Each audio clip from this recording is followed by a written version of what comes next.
Buenos días, hermanos. Seguimos con nuestro temario titulado Un poco de contexto. Y esta semana estaba pensando, en varias ocasiones ha venido a mi mente pensamientos acerca de este temario y me sentía un poco responsable y en cierta forma un poco culpable, quizás al haber arruinado a algunos de vosotros el bonito significado que teníais sobre alguno de estos textos que estamos tocando. Y dicho sea de paso, una vez que uno encuentra el verdadero significado de un versículo, nunca podrá volver a usarlo en su significado incorrecto. Eso es algo que me ha pasado a mí mismo. Hoy miro hacia atrás, hacia años atrás, y recuerdo que prediqué algún sermón precisamente utilizando alguno de estos versículos, a los cuales les di una bonita aplicación, pero que estaban fuera de contexto. Y logré hacer un buen bosquejo, logré hacer una predicación, pero nunca volví a usar el versículo así después de conocer lo que realmente significa. El significado que antes me encantaba de algunos de estos versículos desapareció y no me atrevo a usarlo como lo usé antes. Por ello es que ahora también pienso que tú tampoco podrás volver a utilizar o a usar alguno de estos versículos excepto en su verdadero significado. Y es entonces cuando este versículo adquirirá un mensaje realmente poderoso y transformador en tu vida. El versículo que hoy vamos a estar considerando y vamos a poner en contexto es uno de esos versículos que seguramente está en el ranking de los favoritos, de los preferidos de muchos creyentes. Por lo general, escuchamos que este versículo se aplica cuando alguien tiene un problema, está en temor y está en angustia o tiene delante de sí un desafío. Y en medio de esta situación, a la hora de enfrentar la misma, se le dice, bueno, sé fuerte y valiente, porque el Señor estará contigo. Seguramente que habéis oído utilizar este versículo en algún momento, como yo lo acabo de mencionar. Esfuérzate, sé valiente. Bueno, son dos características importantes que también hoy en día se valoran y se ponen también en relieve con mucho énfasis, sobre todo por aquellos que son gurús de la autoayuda o los coach, ¿verdad?, que utilizan estas dos palabras o estas dos características, esfuerzo y valentía, para el desarrollo del sueño de las personas o de sus ambiciones. Y no sé si habéis oído, pero os voy a mencionar alguna de estas expresiones parecidas que se utilizan dentro de este ámbito. Y la primera frase podría decir, el esfuerzo es uno de los caminos para alcanzar nuestras metas. Otra frase, Dios da a cada pájaro su comida, pero no la tira a sus nidos. Y la idea detrás de esta frase es que tenemos que ganarnos las cosas que creemos que nos merecemos. Y muchas veces pensamos que las cosas nos corresponden por derecho, pero la verdad es que la mayoría de ellas se ganan con esfuerzo y con dedicación. Otra frase, todos quieren llegar a la cima, pero no todos están dispuestos a caminar cuesta arriba. O haz siempre un esfuerzo total, incluso cuando las posibilidades o las probabilidades están en tu contra. Y de hecho la filosofía que hay detrás de todo esto, la filosofía del esfuerzo, consiste precisamente en esto. Cuando el viento está en tu contra, debes esforzarte lo máximo posible. Solo así aumentarás las posibilidades de conseguir aquello que te estás proponiendo. Bien, esta filosofía se puede resumir, como yo mismo he escuchado algunas veces cuando en mi vida laboral asistí a alguno de estos trainings. Bueno, si deseas algo y pones todo tu empeño y todo tu esfuerzo en ello, lo conseguirás. Eso es lo que dicen. Al final el resumen es este, ¿no? Las metas son el resultado final de una larga y dura lucha que se forma con el fruto de todos los esfuerzos. Y también citan frases acerca de ser valiente. y he anotado por lo menos dos. Dice, se necesita esfuerzo para hacer lo correcto, se necesita tiempo para hacerlo bien y se necesita valor para obtener resultados. Parecen bonitas, ¿verdad? Estas frases nos las quedaríamos y las guardaríamos, ¿verdad? Solo quienes poseen esta cualidad, la del valor, están capacitados para soportar los obstáculos y las adversidades, es lo que viene a decir la frase, ¿no? Y por eso se insta siempre a ser fuerte, a esforzarse, a ser valiente.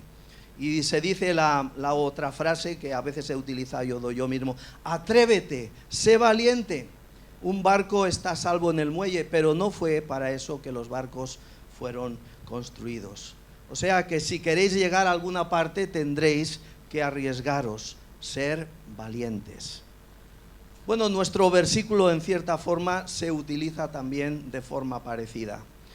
Josué 1, capítulo 1, versículo 9. Dice el versículo, mira que te mando que te esfuerces y seas valiente. No temas ni desmayes, porque Jehová tu Dios estará contigo en donde quiera que vayas. Esfuérzate y sé valiente, porque el Señor estará contigo. Este texto bíblico es el preferido de una gran cantidad también de predicadores que lo usan con vehemencia, con una vehemencia tremenda, y causan un gran efecto motivador entre aquellos que los están escuchando. Y no tenemos ninguna duda de que dicho texto es un poderoso aliciente para cualquier persona, aunque esta persona no sea ni siquiera cristiana. Un texto que se aprovecha de la contundencia de cómo Dios le habla a Moisés para motivar a emprender una tarea que parece difícil de llevar a cabo, pero que asidos y confiados en el poder de nuestro Dios deja de ser imposible. Bueno, el asunto importante de este poderoso y motivante texto es que no es un texto que está aislado, y los elocuentes predicadores que lo utilizan muchas veces se olvidan del contexto donde está metido este texto, se olvidan, ¿verdad?, del engranaje de este texto dentro de su contexto tal como debe ser. Así que vamos a leer nosotros el contexto de todo este pasaje donde se encuentra Josué 1, capítulo 1, versículo 9. Empezaremos en el versículo 1 de este capítulo.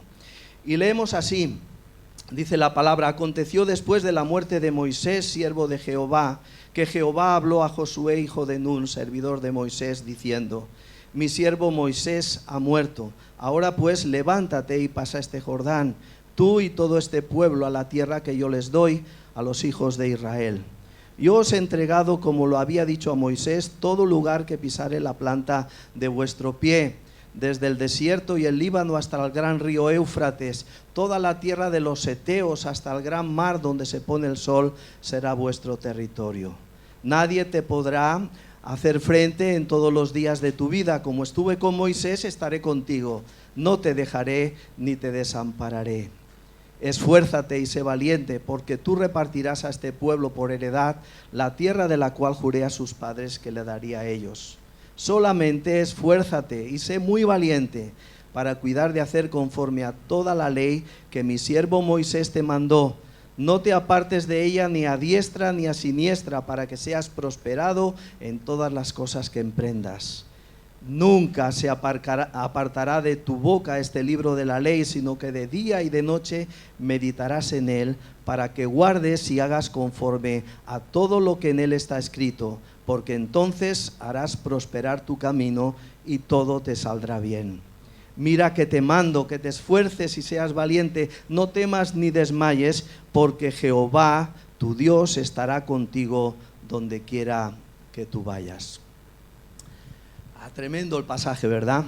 Y antes de comentar el texto, me gustaría situar este pasaje dentro de las circunstancias y del momento en que se escriben estas palabras. El pueblo de Israel está delante de la tierra prometida. Había llegado la hora en que éste debería de tomar la tierra de Canaán. Sin embargo, su gran líder Moisés, como acabamos de leer, había muerto. Y los primeros dos versículos del libro de Josué comentan esta triste noticia de la muerte de Moisés. Y esa enorme pérdida debió de dejar al pueblo deprimido, debió de dejar al pueblo de Israel preocupado. Y no cabe duda de que la muerte de Moisés tuvo un impacto adverso en la vida del pueblo de Israel. Humanamente hablando, aquel gran hombre fue el que hizo que el pueblo llegara hasta este punto de su historia y estuviera en el umbral de la tierra prometida por Dios. Moisés fue un personaje único. Aparte de él, en la Biblia no se dice de ningún otro líder que hablara cara a cara con Dios. Encontramos en Deuteronomio capítulo 34, versículo 10, ese versículo que dice: nunca en Israel se levantó otro profeta como Moisés, a quien el Señor conociera cara a cara. Y recordemos que bajo su liderazgo el pueblo de Israel fue liberado de la esclavitud de Egipto. Y personalmente él recibió la ley de Dios en el monte Sinaí, así como también las instrucciones para construir el tabernáculo y también instrucciones, ¿verdad?, y los reglamentos acerca de la vida de que debería de llevar el pueblo de Israel, o los reglamentos acerca del sacerdocio. Además, Dios le comunicó ciertos detalles relacionados precisamente con lo que iba a pasar a continuación, con la conquista que se avecinaba, tal como leemos en los primeros versículos del pasaje que acabamos de leer. Pero no obstante, Moisés murió antes de llegar a la tierra prometida, lo cual podemos leer en el último capítulo del libro de Deuteronomio, capítulo 34, y vemos también ahí como antes de morir el Señor le permitió ver desde el monte Nebo la tierra a la cual él había jurado a Abraham, a Isaac y a Jacob dar a su descendencia. Sin duda que la muerte de aquel gran líder debió ser motivo de gran preocupación en el pueblo de Israel. Tal vez que llegaron a un momento en que se preguntaban los unos a los otros, seguramente hablaban y decían: bueno, ¿y ahora qué? O también pensarían: ¿y ahora quién? No solamente qué. Durante 40 años Moisés, ese gran hombre de Dios, había sido su líder, su guía. Pero lo que es más importante también, Moisés era la persona que era el contacto del pueblo con Dios, el que actuaba como comunicador e intercesor. Y ahora había muerto el transmisor de los decretos del Dios omnipotente. Y es posible que algunos pensaran que el plan divino y su promesa morirían con Moisés. Seguro que la pregunta que estaba en la mente también de los israelitas era: ¿quién nos llevará ahora a la tierra prometida? ¿Cómo entonces podremos lograr la misión que tenemos por delante? Bueno, para Dios sabemos que no hay nada imposible, y aunque Moisés ya no estaba con el pueblo, como vemos vez tras vez en la historia bíblica, la obra del Señor se llevó adelante. No se debilita por la muerte de alguno de sus siervos, sino sin importar cuán prominente pueda ser esta persona que falte. Además, Él nunca se queda sin un instrumento, sin una persona preparada y una persona dispuesta a llevar a cabo sus planes y sus propósitos. Así que el Señor levantó a otro gran hombre para cumplir aquella misión, Josué. Y él llevaría a Israel a la tierra prometida. Él conquistaría la tierra prometida. Y no podemos entrar en detalles, pero Josué había sido preparado también durante 40 años, al igual que Moisés, para este momento. Y él había estado allí en Egipto y había visto las maravillas, había visto las 10 plagas, y él había estado acompañando a Moisés y había visto la mano de Dios en todo aquel transitar durante 40 años en el desierto. Así que Josué era una persona que estaba preparada para el momento. Y lo primero que hace Dios, tal como hemos leído en los primeros versículos del libro que lleva su nombre, es dar órdenes y mandamientos, y juntamente con estas órdenes y mandamientos a Josué también le da promesas, que no son para Josué explícitamente, sino son para todo el pueblo, aunque también alguna promesa en particular para Josué.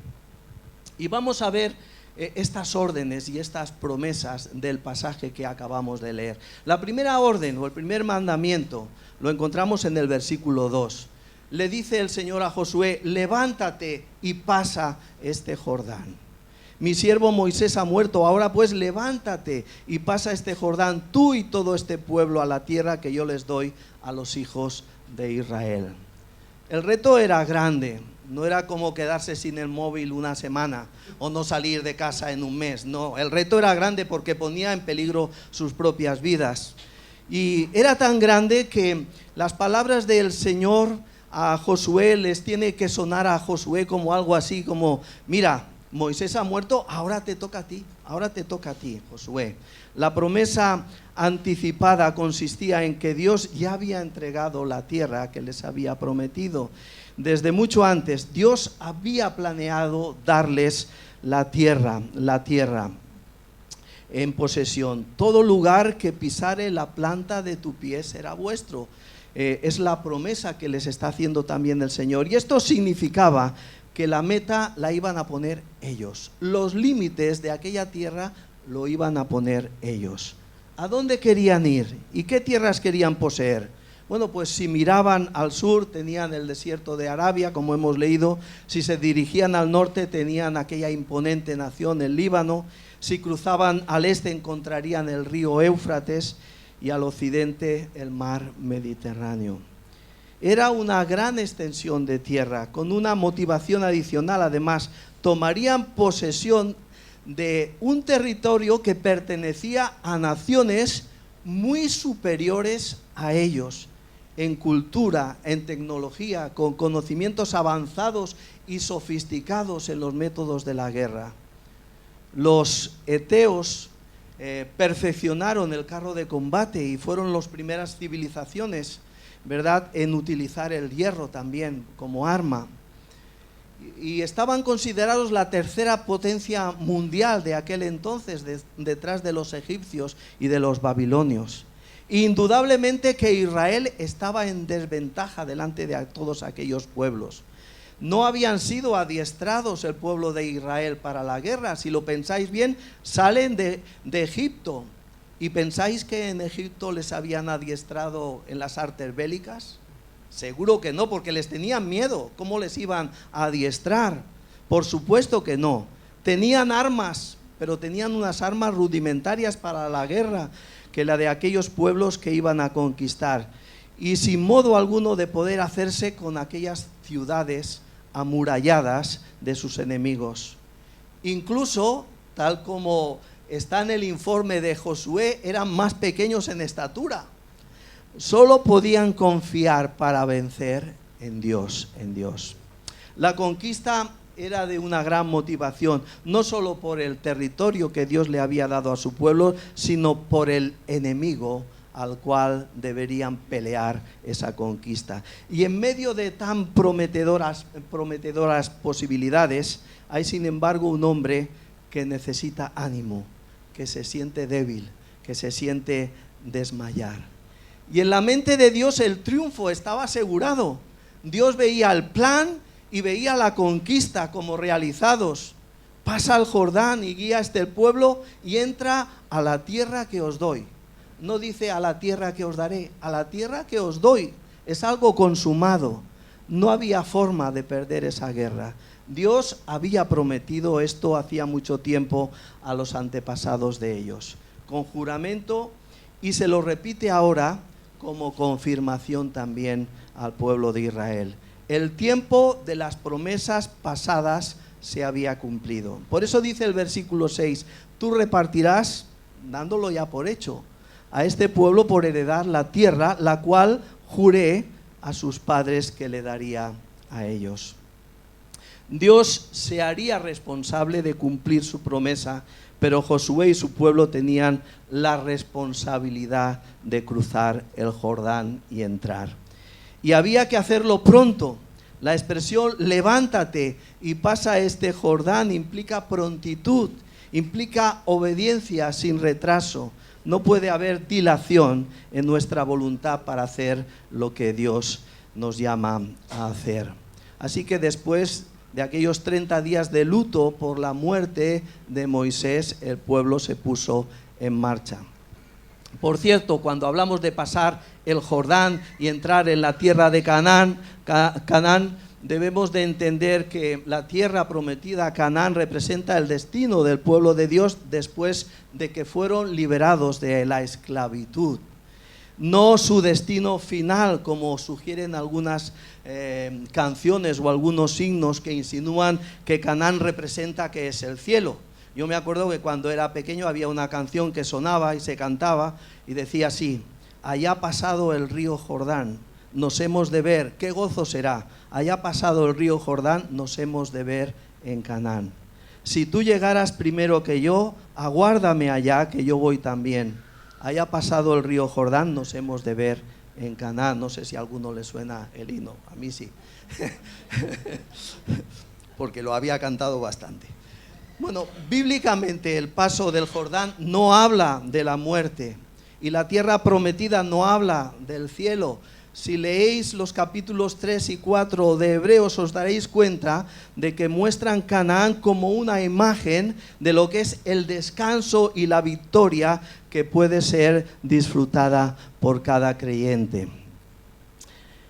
Así que vemos esta primera orden que Dios da a Josué: levántate, pasa este Jordán. Y hay una segunda orden, en lo que encontramos también el versículo, la segunda parte del versículo 2 y versículo 3.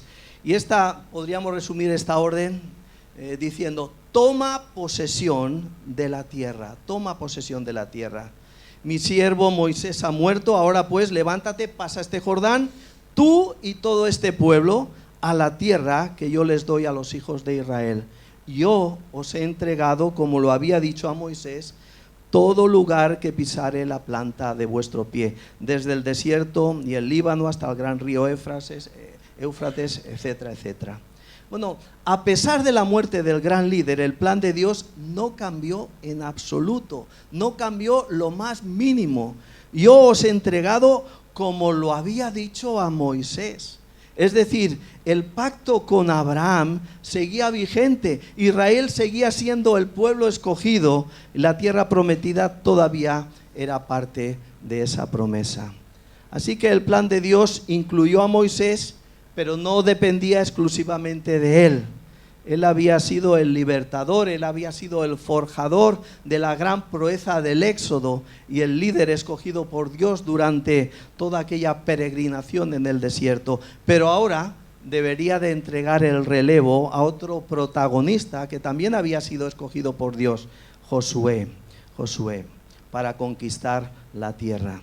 Había una tarea que cumplir: entrar y poseer. No había excusas.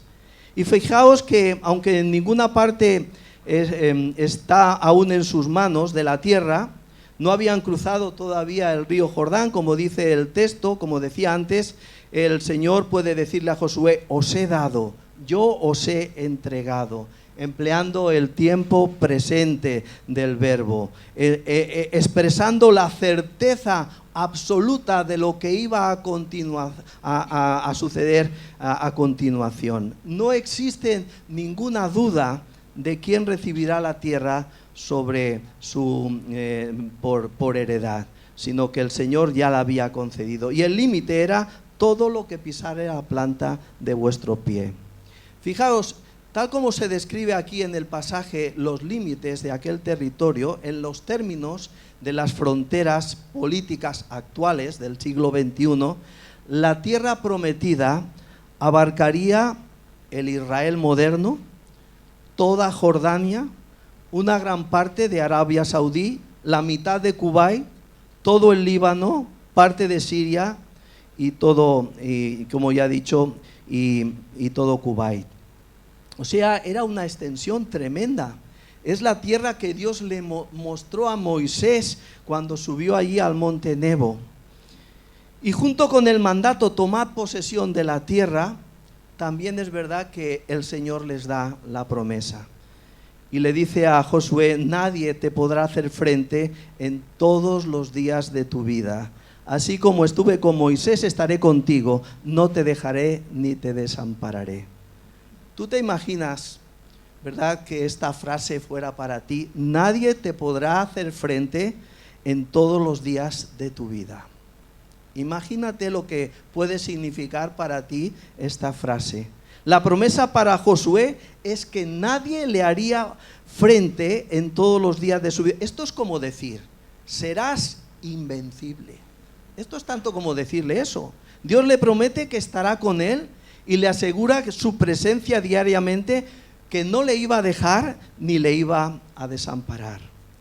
Y una cosa es recibir una tarea difícil como la que estaba recibiendo Josué, pero otra muy diferente es aceptar semejante responsabilidad junto con la promesa que te asegura el éxito del proyecto.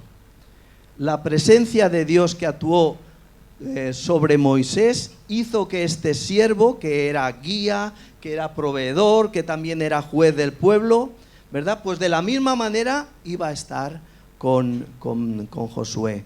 Y supongo que estas palabras tuvieron un impacto también poderoso en la vida de Josué, porque él había sido testigo del efecto que la presencia y el poder del Señor ejerció en toda la vida de Moisés, en todo ese trayecto de Egipto hasta la orilla donde se encontraban del río Jordán. Y según la promesa de Jehová, él nunca abandonaría a Josué. Y es difícil pasar por alto la importancia de esta promesa.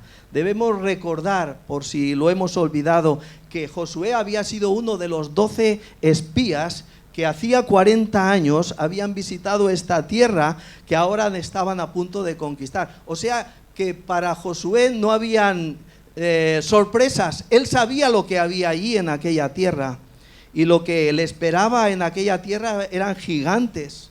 Eran feroces soldados, ciudades como Jericó, que estaban fortalecidas de una manera que parecían inexpugnables.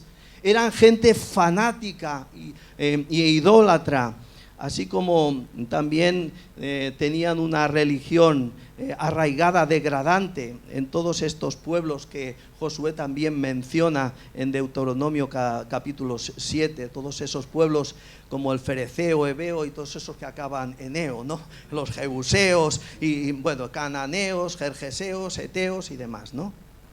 La misión era difícil, pero por sobre todas las cosas tenía consuelo al saber que tenía la garantía de la presencia de Dios.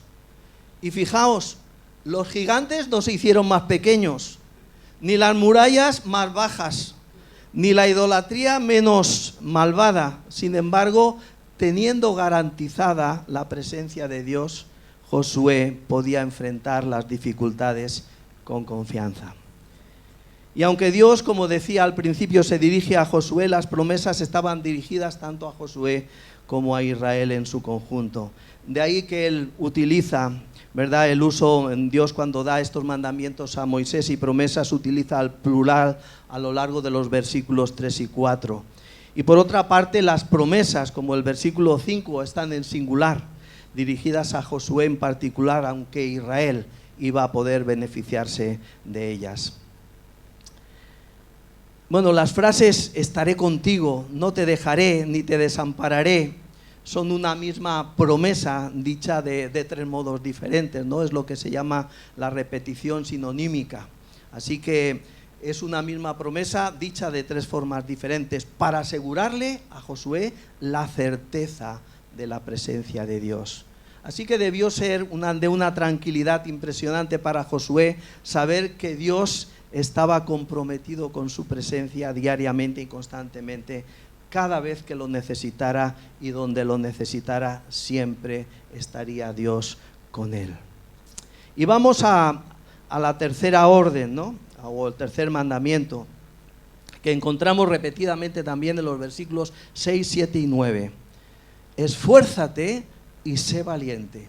Esfuérzate y sé valiente. Versículo 6. Esfuérzate y sé valiente porque tú repartirás a este pueblo por heredad la tierra la cual juré a sus padres que la daría a ellos. Versículo 7. Esfuérzate y sé muy valiente.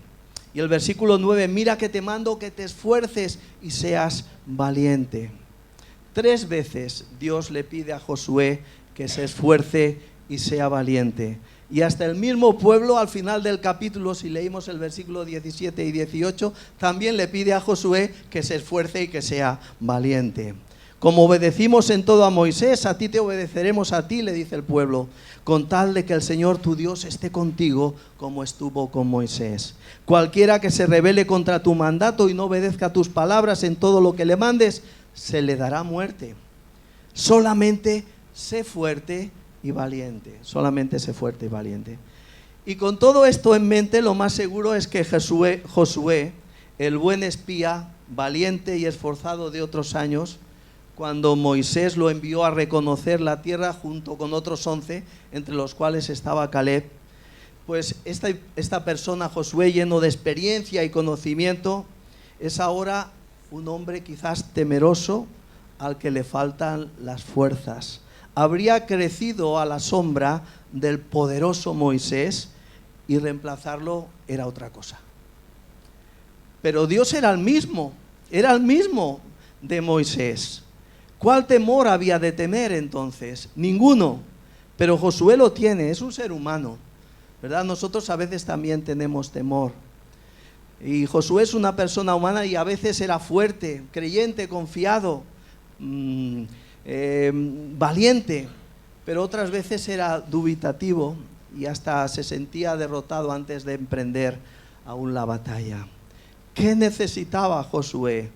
Necesitaba la presencia de Dios, y eso es lo que Dios le promete, como estábamos considerando después de la orden de ponerse en marcha. Y le promete más cosas también, juntamente con el mandato, esfuérzate, sé valiente, le dice, serás prosperado en todas las cosas que emprendas, harás prosperar tu camino y todo te saldrá bien. Y vuelve a repetir que tendrás su presencia, estaré contigo en donde quieras que vayas. Bueno, el versículo 7 y 8 en cuanto a las promesas son para otro momento aparte, porque también se ha abusado también del tema de la prosperidad.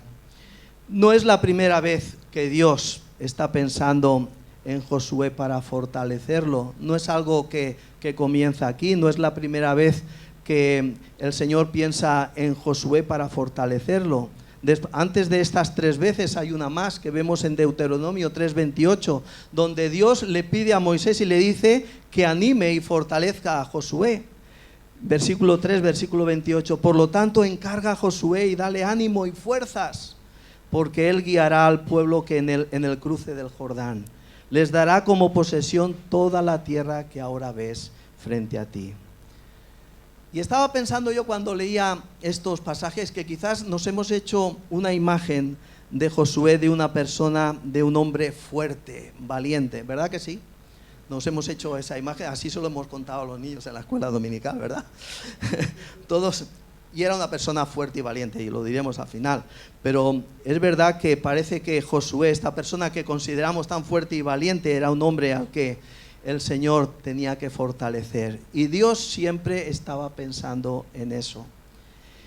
Más adelante en el libro de Josué, en el capítulo 8, versículo 1, también Jehová le dijo a Josué, no temas ni desmayes, toma contigo toda la gente de guerra, levántate y sube a Jai, mira, yo he entregado en tu mano al rey de Jai, a su pueblo, a su ciudad, a su tierra, no temas ni desmayes. Sin embargo, Josué es el hombre que Dios va a utilizar para la gran tarea de la conquista.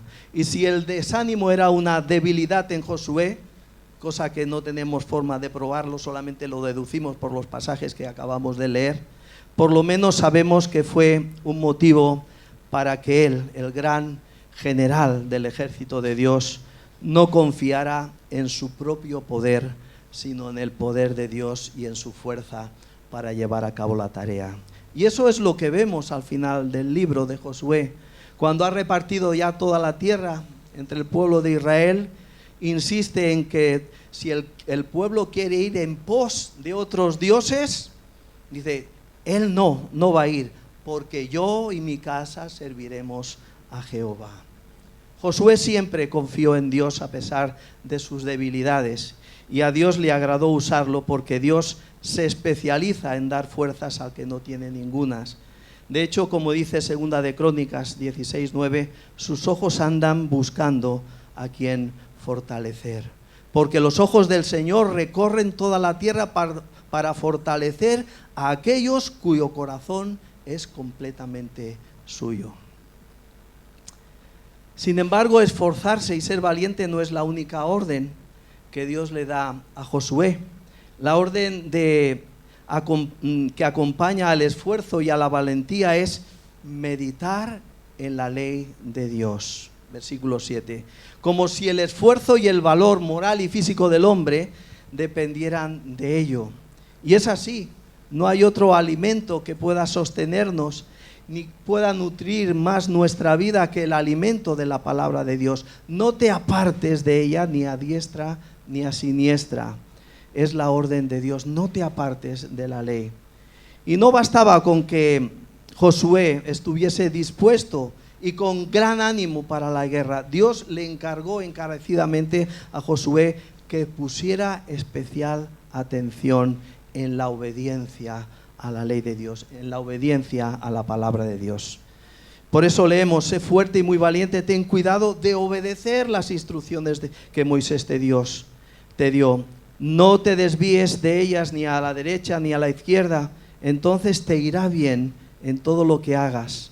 Estudia constantemente este libro de instrucción, medita en él de día y de noche para asegurarte de obedecer todo lo que allí está escrito. Solamente entonces prosperarás y te irá bien en todo lo que hagas. Josué debía ser fuerte y valiente para enfrentarse a las naciones de Canaán, sí, pero además debía ser fuerte y valiente para atesorar la palabra de Dios y obedecerla. En un ambiente que estaba acostumbrado precisamente a la desobediencia y a la rebeldía, porque Israel era un pueblo contumaz. Solo así, ¿verdad?, a Josué le iría bien, si obedecía la palabra de Dios, si la inquiría y la meditaba. En la misión que Dios le había encomendado le iba a ir bien si así lo hacía. Y después de estas instrucciones de Dios a meditar y guardar su palabra, aparece nuestro versículo del día de hoy. Mira que te mando que te esfuerces y seas valiente, no temas ni desmayes, porque el Señor tu Dios estará contigo en donde quiera que tú vayas. Como en el resto del pasaje, las órdenes siempre acompañadas de las promesas. El problema de Josué estaría en no escuchar otras voces, en no escuchar sus propios pensamientos, en escuchar, ¿verdad?, solamente la voz de Dios. Y si así lo hacía, pues él prosperaría. Pero si no lo hacía así, acabaría en derrota. Por eso aquí la repetición de los mandamientos: no te apartes de ella, nunca se apartará de tu boca, pero que también se repite en los resultados de meditar y guardar la ley de Dios. Siempre son los mismos, ¿no?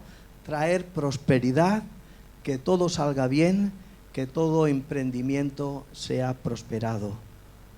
Josué pudo terminar su vida en prosperidad, porque prosperidad, que significa bienestar, él terminó bien sus días siendo obediente a la palabra de Dios. Bueno, este es un poco el contexto del pasaje. Ahora, después de considerarlo esto, después de considerar todo el contexto, lo que resulta con la consideración del contexto es que nos damos cuenta que todo el pasaje que hemos leído y hemos estado repasando está en relación con la obra de Dios con su pueblo. Las palabras de aliento de Dios son realmente para que Josué cumpla la misión de llevar al pueblo a la tierra prometida. Dios habla a Josué y le da órdenes sobre su comisión para guiar a Israel a poseer la tierra que él les había dado. Y todo esto lo debemos de tener en cuenta siempre cuando apliquemos estos versículos a nuestra vida. Todo el contexto de Josué 1:9 gira en torno, o es un eco del pacto mosaico, un pacto que Dios estableció con Israel en el Sinaí. Era un pacto o un acuerdo bilateral y condicional. Si Israel obedecía su palabra, lo bendeciría, pero si Israel no obedecía Dios iba a castigar al pueblo de Israel. Y por eso es por lo que vemos que juntamente con los mandatos que Dios da a Josué aparecen también las promesas que él mismo da a su pueblo. Así que podemos decir con seguridad que estas promesas, estos mandatos, ¿verdad?, son exclusivas para el pueblo de Israel, que estaba bajo el pacto mosaico. Dios había prometido hacer de Israel una nación especial, exaltada por encima de las demás naciones de la tierra. Así, el nombre de Dios se daría a conocer por el resto de las otras naciones de la tierra. Así que tanto Josué como Israel debían estudiar, meditar constantemente el libro de la ley para ponerlo en obediencia. Y de esta manera confiarían en la fidelidad de Dios a su promesa y prosperarían en conquistar la tierra que Dios les daba. Ahora bien, dicho esto, ¿verdad?, que todo este pasaje gira o es un eco del pacto de Dios con Moisés. También hemos de decir que la iglesia no está bajo el pacto mosaico, sino está bajo el nuevo pacto. Y así nos lo menciona Pablo, por ejemplo, cuando escribe a los Romanos, capítulo 6, versículo 14, porque el pecado no tendrá dominio sobre vosotros, pues no estáis bajo la ley, sino bajo la gracia. O Hebreos 8:8, porque reprendiéndoles dice, he aquí vienen días, dice el Señor, en que estableceré con la casa de Israel y la casa de Judá un nuevo pacto.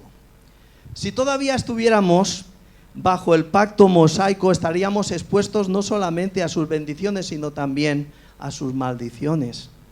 Pero Cristo nos redimió de la maldición de la ley. Escribe Pablo a los Gálatas en el capítulo 3, y se ha ofrecido Cristo como mediador de un mejor pacto que nos ofrece todavía mejores promesas. Y estas son las promesas de salvación eterna. Y son las promesas de bendición espiritual, no ni física ni material. Entonces cabe preguntarse también, ¿entonces este pasaje no tiene nada que decirnos? A los que ya no estamos bajo el pacto mosaico, ¿no tiene nada que decirnos este pasaje? ¿Será que no es un texto importante para los cristianos entonces? Bueno, como toda la escritura, este texto fue inspirado por Dios y fue escrito para instruirnos. Acordaros de ese pasaje de 2 de Timoteo 3, 16, 17. Dice que toda la escritura es inspirada por Dios y útil para enseñar, para redarguir, para corregir, para instruir en justicia. Y dice el apóstol Pablo también cuando escribe la carta a los Corintios en el capítulo 10, versículo 11 de esa primera carta, todas estas cosas, hablando de cosas que sucedieron al pueblo de Israel, todo esto les sucedió como ejemplo y quedó escrito como advertencia para nosotros, los que vivimos en los últimos tiempos. Así entonces, ¿qué aplicaciones prácticas podemos extraer nosotros de este pasaje para nuestras vidas? Bueno, lo primero que podemos ver es que Dios es fiel a sus promesas. Él no cambia. Aunque no tenemos una promesa de prosperidad terrenal como Israel, sí que tenemos al mismo Dios. El Dios que fue fiel a sus promesas con Israel es el mismo Dios que es fiel también en el día de hoy. Así que no dudes en confiar en las promesas de Dios, en las promesas que sí Él te ha dado, promesas que encontramos en su palabra. Ten por seguro que Dios las cumplirá. Dios es fiel a sus promesas. La segunda cuestión que podemos pensar a la luz del pasaje es que nuestra prosperidad no se trata de cosas terrenales, sino que nuestra prosperidad es Cristo. Dios nos bendijo, dice el apóstol Pablo escribiendo la carta a los Efesios en el capítulo 1, versículo 3, nos bendijo con toda bendición espiritual en los lugares celestiales en Cristo. Y si hemos de ser prosperados es para crecer en el conocimiento y semejanza de nuestra mayor riqueza, Jesucristo. Y solo seremos más como Cristo cuando hagamos lo que Dios nos ordena, cuando seamos obedientes, cuando seamos fieles y obedientes a su palabra. Aprendemos también de este pasaje que la obra no es de una sola persona. ni de un grupo pequeño, ni del pastor, ni del consejo de iglesia, ni de una misión, ni de una organización. La obra es de Dios, la obra es de Dios, es del Señor. Y solo cuando lo reconocemos, tenemos la posibilidad de servir a Dios. Dios quiere que dependamos de Él, no que seamos independientes.